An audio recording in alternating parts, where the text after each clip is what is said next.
బాబు బుద్ధి గడ్డి తిని కక్కుర్తి పడ్డానికి క్షమించండి బాబు. డ్యామ్ బ్లడీ క్షమాపణ షూట్ చేసి పారిస్తాను.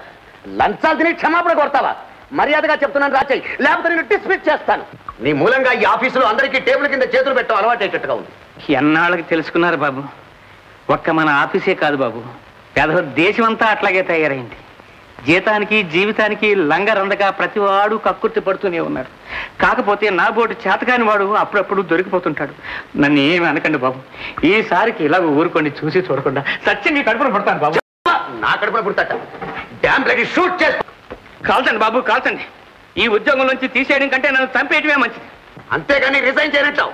అటువంటిది ఏం పెట్టుకోవద్దండి. అయితే నేనే డిస్మిస్ చేస్తున్నాను. గెట్ అవుట్ బాబు. ఇవి చేతులు కదండి. I said get out. Call చేస్తాను.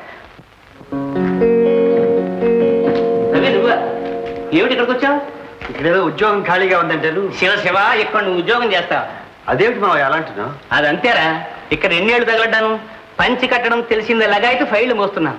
ఇచ్చే జీతం రాడు తప్ప పై సంపాదన ఏమి లాభం? నా నిజాయితీ అంతా బోర్డులో పోసిన పన్నీర్ అయిపోయింది. ఎందుకని? ఎందుకంటావేంటి? ఇక్కడ నిజాయితీని నిలబెట్టి నరికేస్తున్నారు. లంచగొండ ఆఫీసరు, లంచగొండ గుమస్తాలను. వీళ్ళ అన్యాయాలు భరించలేక ఫైళ్లు వాళ్ళ మహాన వేసి వెళ్ళిపోతున్నాను. అలాగా? అక్కడికి ఉండమని ఆఫీసరు కాళ్ళ వెళ్ళ పడ్డాడు. నువ్వు ఒక్కడు నీతి నియమాలు గలవాడు, నువ్వు కూడా వెళ్ళిపోతే ఈ ఆఫీసు గతే ఏం కానని ఒకటే గోల. అబ్బాయి, నీలాగా అంతరాత్మ చంపుకుని కుక్క బ్రతుకు నేను బ్రతకలేనని చెప్పి వెళ్ళిపోతున్నా. అయినా నీకేం కర్మరా? నా రికమెండేషన్తో నీకు ఉద్యోగం సంపాదిస్తాను. వచ్చే ఇక్కడ ఏం చెప్తారు విని? రవి గారు అంటే ఎవరండి? నేనే. అయ్యగారు రమ్మంటున్నారు. అలాగే వస్తా మామయ్య. సరే, మరి సాయంత్రం ఇంటికి వచ్చి ఫోన్ చేసి మరి వెళ్ళు. అలాగే.